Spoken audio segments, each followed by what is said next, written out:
Shri Venkateswara gold తాకట్టులో ఉన్న మీ బంగారాన్ని విడిపించి కొనబడును. Divya diamonds, origin for genuine, certified and effective gems. Sir నమస్కారం. శ్రీమాత్రే నమః. కన్యా రాశి వారికి ఆగస్టు 16 నుంచి 31 వరకు ఎలాంటి ఫలితాలు ఉండబోతున్నాయి సార్?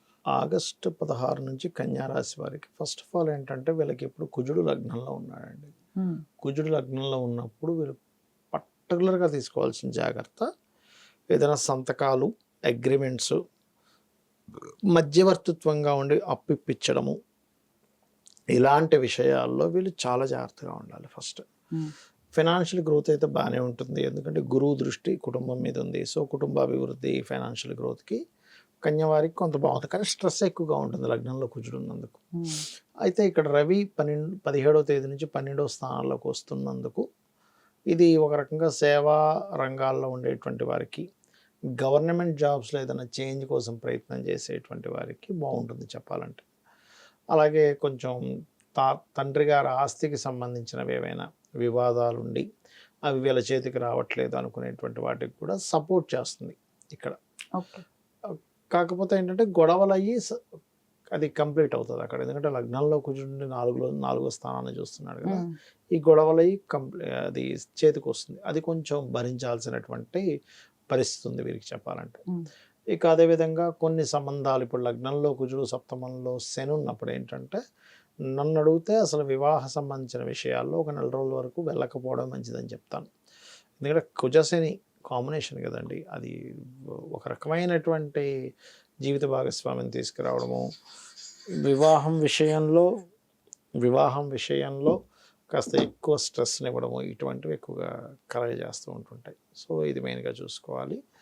అండ్ అలాగే మరొక విషయం ఏంటంటే, ఇక్కడ చూసుకున్నట్లయితే ఉద్యోగ అవకాశాలు కూడా, కొత్త ఉద్యోగ అవకాశాలు వీరి జీవిత భాగస్వామి ఏదైనా కొత్తగా నేర్చుకోవడానికి కూడా ఒక మంచి కాంబినేషన్ ఉందని చెప్పుకోవాలి. కాకపోతే ఈ ఏకాదశంలో శుక్రుడు ఉన్నందుకు, వివాహ జీవిత స్థానంలో రవి వచ్చి కూర్చున్నందుకు 12వ స్థానంలో కొన్ని ఈగో క్లాషెస్ వస్తుంటాయి, అది కొంచెం చూసుకోవాలి. ఎప్పుడు కూడా ఏకాదశ శుక్రుడు మంచివాడు కాదు. ప్రతి గ్రహము 11వ స్థానం మంచిదే, కానీ శుక్ర గ్రహం దగ్గరికి వచ్చేసరికి మాత్రం 11 మంచిది కాదు.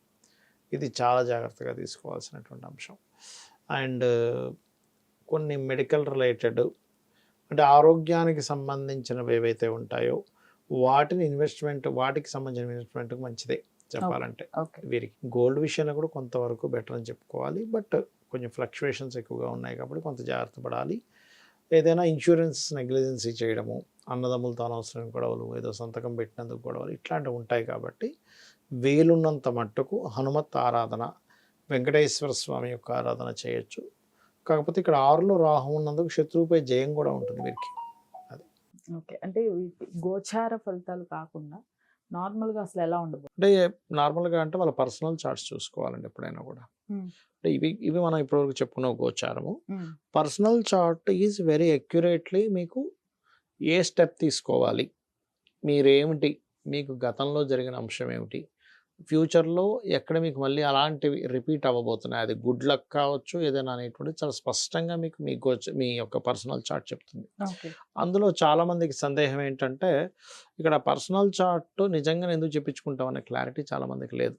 ఏమనుకుంటారంటే ఏలినాటి శని ఉంది చూసుకోవడానికి, సర్పదోషం ఉందేమో చూసుకోవడానికి, లేకపోతే ఏదో మన నారాయణ బలి, మన ఆశ్లేష బలి అంటారు, ఇవేమైనా ఉన్నాయేమో చెక్ చేసుకుందాం అనుకుంటారు. కానీ దానికోసం కాదు యాక్చువల్గా చెప్పాలంటే. ఇప్పుడు డాక్టర్ గారి దగ్గర కలుస్తున్నామంటే అది ఆపరేషన్ కోసం కలవం కదండి. ప్రతిసారి కూడా మన బాడీ చెక్ చేస్తారు, చెక్ చేసి ఏం తక్కువగా ఉన్నాయి, వైటమిన్స్ తక్కువగా ఉన్నాయా, బ్లడ్ సెల్స్ తక్కువగా ఉన్నాయా, లేకపోతే ఇమ్యూనిటీ తక్కువగా ఉందా, అసలు ఎందుకు బాధపడుతున్నారు మీరు అనేది ఎలా ఉంటుందో మెడికల్లో సేమ్ యాజ్ ఇట్ ఈజ్ మన ఆస్ట్రాలజీలో కూడా లగ్నం బలహీనంగా ఉంది అంటే వీళ్ళు ఎందుకు ఎదగలేకపోతున్నారు, లగ్నం చెప్తుంది అది. మీరు ఎందుకు ఎదగలేకపోతున్నారు, మీరు ఏ దేవతా ఉపాసన చేస్తే, లేకపోతే మీరు ఏ రంగాల్లోకి వెళ్తే మీరు హైలైట్ అవుతారు లైఫ్లో. ప్రతి ఒక్కరికి ఒక డ్రీమ్ ఉంటుంది, నేను ఒక మంచి సక్సెస్ అవ్వాలి లైఫ్లో అని. కానీ ఎలా అవ్వాలనేది చెప్పేది ఆస్ట్రాలజీ. అలాగే ప్రతి ఒక్కరికి ఫైనాన్స్ చాలా అవసరం, ఎవరికైనా కూడా. ఆఖరికి అడుక్కునేవాడి దగ్గర నుంచి అంబానీ వరకు అందరికీ డబ్బులు కావాలి, అవునా కదా. అయితే వాళ్ళకి ఏ మార్గంలో వస్తుందనేది తెలుసుకోవాలండి ఎప్పుడు కూడా, ఎందుకంటే దానికి చదువుకి సంబంధం ఉంటుంది. చాలామంది లైఫ్స్లో జరిగే మిస్టేక్ ఏంటంటే, వాళ్ళ లైఫ్లో ఒక మార్గంలో ధనయోగం ఉంటుంది, వీళ్ళు చదివిన మార్గం మరొకటి అవుతుంది. అందుకని చాలామంది చూడండి, అయ్యో మేము పలానా బీటెక్ చేశానండి కానీ అకౌంట్ సెక్షన్లో జాబ్ చేస్తున్నానండి అంటాడు. లేకపోతే ఇంకోటి ఏదో డాక్టర్ చదివాను యాక్టర్ అయ్యానంటారు. మరి వాళ్ళకి ఎలా ఉంటుందంటే ఇన్ని 7 years చదివాము ఏమిటిది. కానీ నేనేమంటానంటే మీరు చిన్నప్పుడే కనుక వీళ్ళకి ఎందులో ధనయోగం ఉందో చూసుకుంటే వీళ్ళు ఆ రంగాల్లో కనుక వెళితే ఆటోమేటిక్గా సక్సెస్ అయిపోతారు. ఏంటంటే ఇక్కడ హాబీగా నేర్చుకునేటువంటి విద్యలు వేరు, ప్రొఫెషన్గా తీసుకోవాలనుకున్నప్పుడు తీసుకునే విద్యలు వేరు. ఈ క్లారిటీ మనం పెంచుకోవాలి ఎప్పుడు కూడా. అలాగే కొంతమందికి రకరకాల శాపాలు ఉంటాయి. అంటే మాతృశాపం అంటే అన్నదమ్ములతో గొడవలు, మాతృశాపం సొంత తల్లితోనే, సొంత తల్లే కొడుకుల మీద కేసు పెట్టిన కేసెస్ నేను చాలా చూశాను. పితృశాపం లేదా తండ్రితో బాగోపోవడం ఎందుకు అవుతాయంటే వీళ్ళకి 3వ స్థానం పాడైంది అనుకోండి, అన్నదమ్ములతో గొడవలు వస్తుంటాయి. ఇక్కడ మనం అర్థం చేసుకోవాల్సింది ఏంటంటే పాస్ట్ లైఫ్లో ఏదో మనం తప్పు చేసాం, సో ఇక్కడ నువ్వు ఎలా జీవించాలని చెప్తుంది మన పర్సనల్ చార్ట్. లేకపోతే నువ్వు ఏదైనా అగ్రిమెంట్స్ చేసేటప్పుడు ఈ 3rd house పాడైతే కూడా ఇబ్బంది వస్తుంది. ఏ రోజుల్లో చేయకూడదు, ఏ రోజుల్లో నువ్వు అగ్రిమెంట్స్ జోలికి వెళ్ళకూడదు అని ఒక క్లారిటీ ఇస్తుంది. అదేవిధంగా మీరు ఏ సైడ్ అంటే ఎప్పుడు మీరు ప్రాపర్టీ కొనుక్కుంటారు, అసలు ఎలాంటి ప్రాపర్టీ కొనుక్కోవాలి, మీరు అసలు ప్రాపర్టీ కొనొచ్చా కొనకూడదా ఒక క్లారిటీ ఇస్తుందండి. ఇప్పుడు ఒక వ్యక్తికి కనుక ప్రాపర్టీ మూలంగా బాగోలేదనుకోండి, వాళ్ళు ప్రాపర్టీ కొనడం వల్ల అక్కడ నుంచి డౌన్ఫాల్ అవుతుంది, గ్రోత్ అనేది ఉండదు. అలా కాకుండా అతనికి బాగాలేదని తెలిసినప్పుడు వాళ్ళ జీవిత భాగస్వామి భార్య పేరు మీదో, పిల్లల పేర్ల మీదో, లేకపోతే తల్లిదండ్రుల పేరు మీదో కొనుక్కుంటే ఏమవుతుందంటే అప్పుడు ఆయనకి ఎఫెక్ట్ ఉండదు. నాట్ ఓన్లీ ప్రాపర్టీ ఒకటే కాదు, 4వ స్థానం పాడైతే ఈవెన్ వెహికల్ కొనుక్కున్నా కూడా ప్రాబ్లం వస్తుందండి. అది పర్టికులర్గా తెలుసుకోవాలి. సంతానాభివృద్ధి కావచ్చు, వివాహం ఎప్పుడు చేసుకుంటే బెస్ట్ అనేది, ఇన్వెస్ట్మెంట్స్ ఎప్పుడు చేసుకుంటే బెస్ట్ అనేటువంటివి, ఇలాంటి అనేకమైనటువంటి అంశాలు. కొంతమంది చూడండి విదేశాలకు వెళ్తారు, అక్కడికి వెళ్ళి ఊరికే ఇక్కడ నుంచి పాపం తల్లిదండ్రులు మనీ పంపిస్తూ ఉంటారు, వీళ్ళు బాధపడుతూ ఉంటారు ఎప్పుడు సెటిల్ అవుతారా, నేను ప్రతి నెల 1,00,000-2 లక్షలు పంపించలేకపోతున్నాను, అప్పులు చేసిన వీళ్ళు బాధపడుతూ ఉంటారు. వీళ్ళకి ఎలా అయిపోతుందంటే అబ్బా వీడు ఇక్కడేదో చదువుకొని ఏదో ఉద్యోగం చేసుకుని అయిపోను, ఇప్పుడు 1 కోటి రూపాయలు అప్పు ఉంది, ఎందుకు పంపించామరా బాబు అనుకుంటూ ఉంటారు. ఆ అప్పు మీద అప్పు ఎందుకు అవుతుంటాయంటే 6వ స్థానం పాడవుతుంది. సో మనం వెరీ క్లియర్గా ఈ ఆస్ట్రాలజీలో ఇప్పుడు అసలు మనం అప్పు చేసి పంపించవచ్చు ఒక పిల్లవాడిని, is it benefit are not అని ఒక క్లారిటీ ఇస్తుంది.